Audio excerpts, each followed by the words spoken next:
Mr. President, no man thinks more highly than I do of the patriotism as well as abilities of the very worthy gentlemen who have just addressed the House.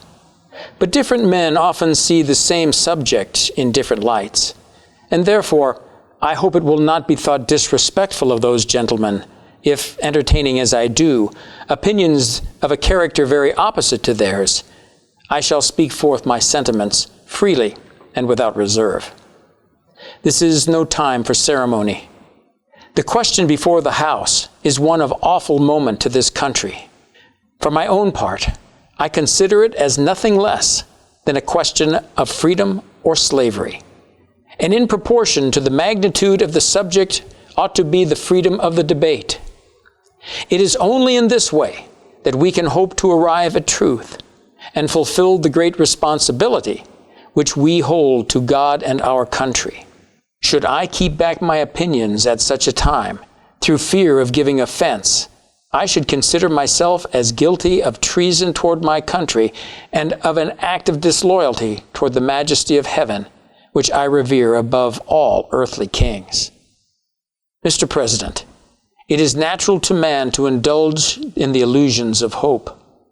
We are apt to shut our eyes against a painful truth and listen to the song of that siren till she transforms us into beasts. Is this the part of wise men engaged in a great and arduous struggle for liberty? Are we disposed to be of the number who, having eyes, see not, and having ears, hear not, the things which so nearly concern their temporal salvation? For my part, whatever anguish of spirit it may cost, I am willing to know the whole truth, to know the worst, and to provide for it. I have but one lamp by which my feet are guided, and that is the lamp of experience. I know of no way of judging the future, but by the past. And judging by the past, I wish to know what there has been in the conduct of the British ministry for the last 10 years to justify those hopes with which gentlemen have been pleased to solace themselves and the House. Is it that insidious smile with which our petition has been lately received? Trust it not, sir. It will prove a snare to your feet. Suffer not yourself to be betrayed with a kiss. Ask yourselves how this gracious reception of our petition comports with these warlike preparations which cover our waters and darken our land. Are fleets and armies necessary to a work of love and reconciliation? Have we shown ourselves so unwilling to be reconciled that force must be called in to win back our love? Let us not deceive ourselves, sir. These are the implements of war and subjugation, the last arguments to which kings resort. I ask, gentlemen, sir, what means this martial array if its purpose be not to force us into submission? Can gentlemen assign any other possible motive for it? Has Great Britain any enemy in this quarter of the world to call for all this accumulation of navies and armies? No, sir. She has none. They are meant for us. They can be meant for no other. They are sent over to bind and rivet upon us those chains which the British ministry have been long forging. And what have we to oppose them? Shall we try argument? Sir, we have been trying that for the last 10 years. Have we anything new to offer upon the subject? Nothing. We have held the subject up in every light of which it is capable, but it has been all in vain. What terms shall we find which have not been already exhausted? Let us not, I beseech you, sir, deceive ourselves. Sir, we have done everything that could be done to avert the storm which is now coming. We have petitioned, we have remonstrated, we have supplicated, we have prostrated ourselves before the throne and have implored its interposition to arrest the tyrannical hands of the ministry and parliament. Our petitions have been slighted. Our remonstrances have produced additional violence and insult.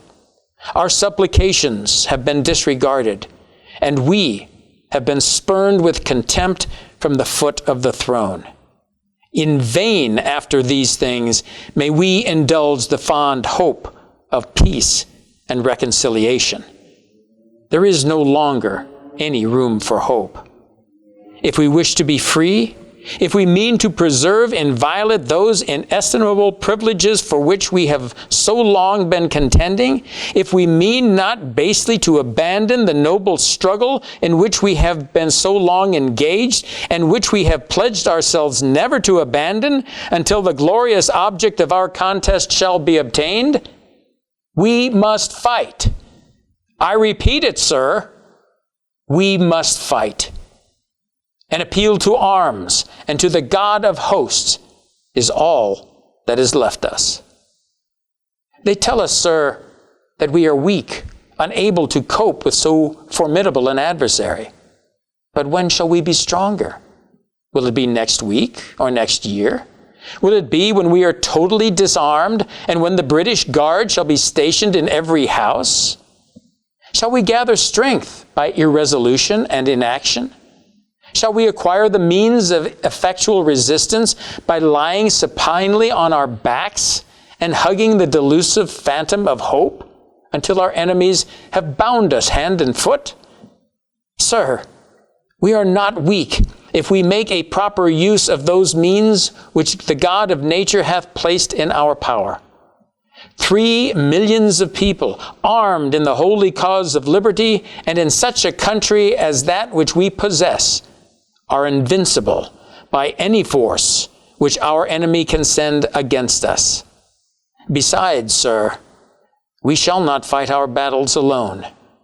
There is a just God who presides over the destiny of nations and who will raise up friends to fight our battles for us.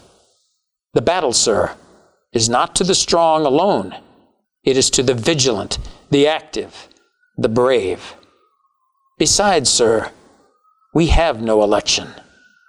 If we were base enough to desire it, it is now too late to retire from the contest. There is no retreat but in submission and slavery. Our chains are forged.